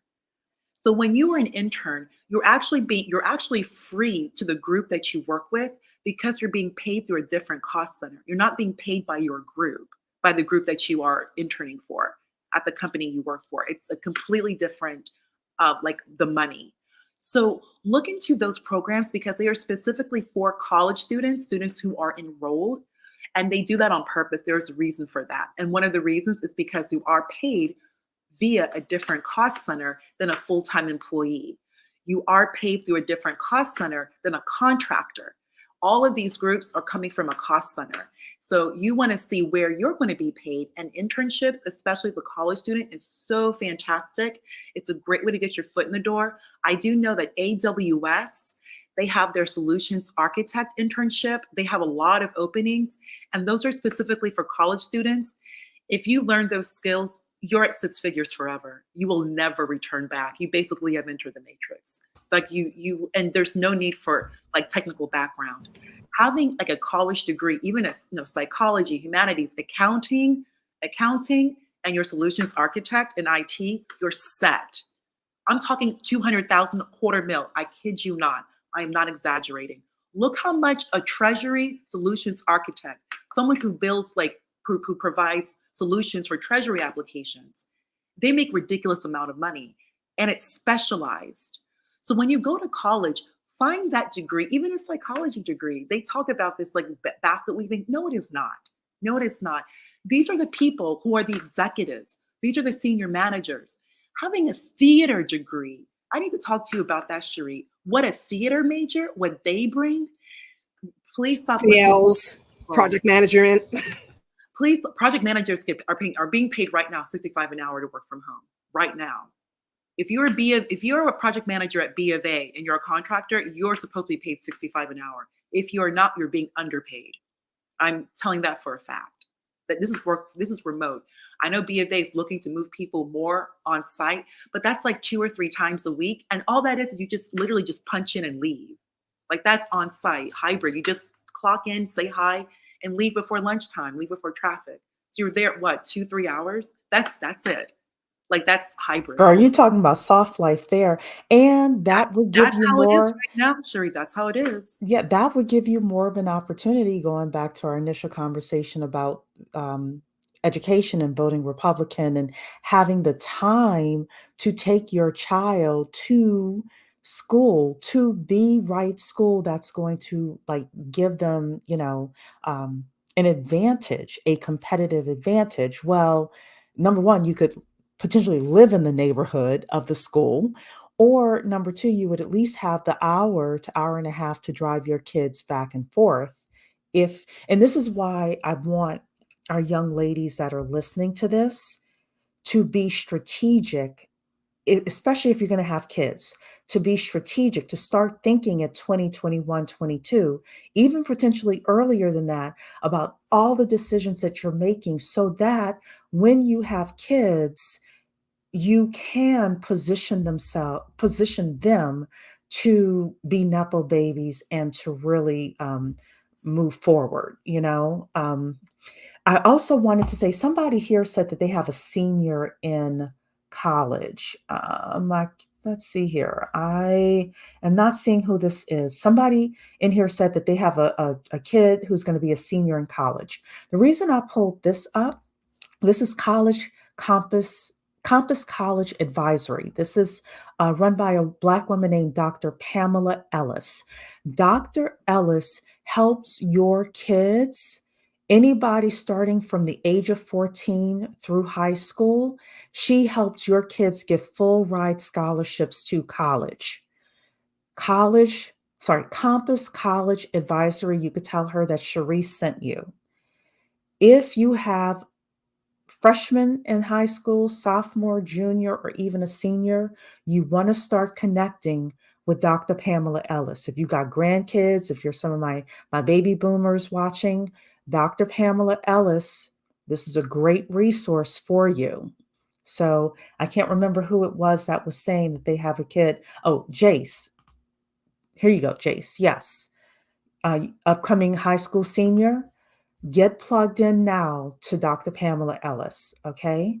And you're also saying that accountant here, I need to look into diversifying. Okay. So we have been on for 2 hours, and this is a super long live stream, but I think we took a lot of twists and turns with regards to our conversation. Should we vote Republican? Should we vote Republican? Let's have some final words. Lake Life, I'll start with you. Trump, baby, 2016, 2020, and 2024 and beyond. You're gonna make some Black people upset talking about Trump like that. You're on a Trump train, huh? I also bought my Trump shirt. It was pink, and I bought it from a Black woman on purpose for 2016 in Charlotte, North Carolina. I purposely bought my Trump gear from a Black woman and her son. So yeah. Very cool. Yeah. I'll tell you my interesting Trump story. I haven't admitted this in public to anybody before, but I'll say it here now. I did not vote for Trump in 2016. I was very concerned about him getting into the White House. And the night that he was elected, I, like a lot of other people, my heart sank. I got kind of nervous. Oh my goodness, what's going to happen? And do you know, for the first year that Trump was in office, I watched Morning Joe on MSNBC every day, waiting for the bottom to fall out with regards to the United States. And I will never, ever, ever forget this. I had a little apartment at the time, and I'm watching Morning Joe as I normally do. And Mika Brzezinski literally says, it's a year to the day since Trump was elected. And I don't know what she said after that, because I stopped. I'm like, it's been a year, right? Literally, I turned the TV off and I asked myself, Cherie, how has your life changed since Trump has been in office? And I realized it hadn't changed at all. From that day to this day, I have never turned on MSNBC again. True story. True story. I'm not afraid of Trump. I'm not a fan of Trump, but I'm not afraid of him either. And I just want to encourage, if anybody in here is afraid of Trump, really go back and look at your life between 2016 and 2020 and ask yourself, was it really that bad? Because I don't think it was. Mokamami? Well, I would say that I would move a lot like the people who I'm seeing in this agriculture business here. Mm-hmm. I've been talking to Black women about getting more involved with CSA agriculture and starting to monetize their hobbies. It's real interesting how some of these farmers move, how one minute they'll be all right-wing, self-sufficiency kind of talking when they're talking with some customers, but then when they have those crunchy granola Birkenstocks wearing, they're the most left-leaning liberal. So it's really depending on what their customer is talking about, and they move according to what how their customers move. 1 minute, 1 minute they're talking self-sufficiency, but then the next minute they're bagging produce and using the square labeler to put barcodes on it so they can collect SNAP benefits for their produce. So they do what's in their best interest. And that's what I want Black women to do. Do what's in your best interest. I don't care if you're left or if you're right leaning, but I do want you to make sure that you're advocating for yourself, because I'm seeing people work both sides of the aisle. 1 minute you're getting a small business grant with low interest rates to buy farm equipment, and the next minute you're getting an EPA grant because you're using organic fertilizer. They will play both sides of the aisle, and that's what I think Black women should do. I agree. Mentor Shelley? I share your sentiments, Mocha Mommy, entirely. What side is going to satisfy the needs and the interest of what it is that we are doing as a community? It may not come from either sides exclusively. So work with who is working with you. Work with who is working with your group objective, so you can take as much advantage as possible. As far as Trump is concerned, or anything that I'm not going to lie, I was very, very, very, very, very concerned when he first got into office. But at the end of the day, if you're about your business, doesn't matter who's in office. If you're about your business, if you are working from a self-sufficient standpoint, if you're working to build community and understanding that you need representation for your community to get what you want and need to make your community thrive, that's what's most important. And at the end of the day, if you have that focus, you have that drive, and you're taking action in that regard, then no matter who's in office, things will get done and you'll achieve your goals as a group and as an individual. That's my take on that. I agree. Don't forget, local politics is oftentimes 3 to 5 times more important than national politics, ladies. Preach. Dawn Earth is saying some of Trump's followers are off their rockers, but the same can be said about some of the followers for Jesus. Look, the truth is, on both sides, there are the cray-crays. However, I think that that's marginal, like 2% on each side. The supermajority of people are regular people who just want low gas prices, safe schools for their kids, safe neighborhoods, etc. So, and yeah, look, I am not only voting Republican, I am supporting Republican. I'm going to be supporting a couple of my local people financially, getting to know my local people, and I think that Black women should be prouder, if you want to say that you are conservative or leaning right. I think that we should be able to do that and be proud of it and wear it as a badge of honor.